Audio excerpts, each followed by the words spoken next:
ഹരിജനങ്ങളെ നല്ല നമസ്കാരം. നമ്മളെ മനസ്സിലായിട്ടുണ്ടാവും, നമ്മൾ പുണ്യയാത്ര അഗോരി സന്യാസിയാണ്, ഹിമാലയവാസിയാണ്. പിന്നെ നമ്മളിപ്പോൾ കേരളത്തിലാണ് ഉള്ളത്. കേരളത്തിൽ ഇപ്പം വയനാട് ജില്ലയിലാണ് ചിത്രീകരണം നടക്കുന്നത്. ഇപ്പം കുറച്ചായിട്ട് ഇപ്പോൾ കണ്ണൂർ ജില്ലയിൽ ഒരുപാട് പേര് ക്ഷണിച്ചുകൊണ്ട് വന്നിരിക്കുന്നതെന്ന് വെച്ച് കഴിഞ്ഞാൽ ഇപ്പം വയനാട് ആണ് ഉള്ളത്. അപ്പോൾ ഞാൻ കണ്ണൂരിലേക്ക് വരാൻ വേണ്ടി പോവുകയാണ്. 6-ാം തീയതി കമ്പല്ലൂർ മഹാദേവി ക്ഷേത്ര ഭഗവതി ക്ഷേത്രത്തിൽ പിന്നെ സരസ്വതി മണ്ഡപം ഉദ്ഘാടനം ചെയ്യാൻ വേണ്ടിയിട്ട് നമ്മളെ കേരളത്തിൻ്റെ അല്ല ഇന്ത്യൻ തന്നെ പറയേണ്ടി വരും, ഇന്ത്യൻ്റെ നമ്മളെ വാനമ്പാടിയായിരിക്കുന്ന ചിത്രാമ്മ വരാൻ വേണ്ടി പോകുന്നുണ്ട്. ഉദ്ഘാടനം ചിത്രാമ്മയെ ചെയ്യുന്നത്. പിന്നെ മറ്റ് വിശിഷ്ടാതിഥികളൊക്കെ ഉണ്ട്.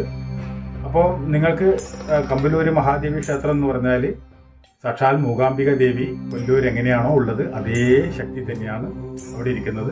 കൊടുങ്ങല്ലൂരിലേക്ക് പോകുന്നതുമായിട്ട് പിന്നെ മൂകാംബികയിലെ ദേവി തന്നെയാണ് കമ്പല്ലൂർ ഇരിക്കുന്നത്. പിന്നെ അത് മാത്രമല്ല, മലകൾ ചുറ്റപ്പെട്ടിരിക്കുന്ന ഒരു നടുവിലാണ് ഈ ക്ഷേത്രം ഇരിക്കുന്നത്. ആ ക്ഷേത്രത്തിൽ ഞാൻ പോയിട്ടുണ്ടായിരുന്നു. അവിടെ ലക്ഷദ്വീപത്തിൽ പങ്കുചേർന്നിട്ടുണ്ടായിരുന്നു. ഇനിയിപ്പോൾ ഇതാ സരസ്വതി മണ്ഡപം കൂടി ഭംഗിയായിട്ട് അത് പൂർത്തീകരിച്ച് വരാൻ വേണ്ടി പോകുന്നു. അവിടുത്തെ കമ്മിറ്റി ഭാരവാഹികളെ എത്ര പ്രശംസിച്ചാലും മതിയല്ല. കാരണം അവരത്രയും പ്രയത്നങ്ങളും കൊണ്ടാണ് ഇന്ന് ആ ക്ഷേത്രം ആ രൂപത്തിലെത്തിയതും. ഇപ്പോൾ വിശിഷ്ടമായ ഒരുപാട് പുണ്യാത്മാക്കൾ ആ മണ്ണിൽ ചവിട്ടിയിട്ടുണ്ട്. പിന്നെ സന്തോഷ് ചൈതന്യ അദ്ദേഹം ഇതിനു വേണ്ടി ഒരുപാട് കഷ്ടപ്പെട്ട് പ്രവർത്തിച്ചിട്ടുണ്ട്. അതുപോലെ ബാബു നമ്പ്യാർ, അതുപോലെ തന്നെ ഒരുപാട് എല്ലാവരും ഇതിനു വേണ്ടി ഒത്തിരി പേര്, ആരെയും പേര് പറഞ്ഞാൽ ശരിയാവില്ല, ഒത്തിരി പേരുണ്ട്. അപ്പം എല്ലാവരും ഇതിനു വേണ്ടി ഓടി പോയിട്ട് എല്ലാം ചെയ്തത്. അപ്പം സരസ്വതി മണ്ഡപം 6-ാം തീയതി ഉദ്ഘാടനത്തിനായി വെച്ചിരിക്കുകയാണ്. അപ്പം ദേശവാസികളുടെ പരിശ്രമമുണ്ട് അതിൽ.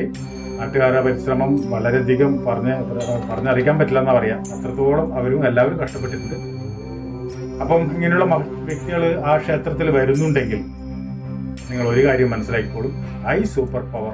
കാരണം നമ്മൾ കേട്ടിട്ടുള്ളത് കൊല്ലൂര് മൂകാംബികയിലും അതുപോലെ ഗുരുവായൂര്, ചൊറ്റാനിക്കരയിൽ ഇങ്ങനെയുള്ള പ്രമുഖ ക്ഷേത്രങ്ങളിൽ മാത്രമേ വലിയ കൂടുതൽ എത്തിപ്പെട്ടത് നമ്മൾ കേട്ടിട്ടുള്ളൂ. പത്മനാഭസ്വാമി ക്ഷേത്രത്തിൽ.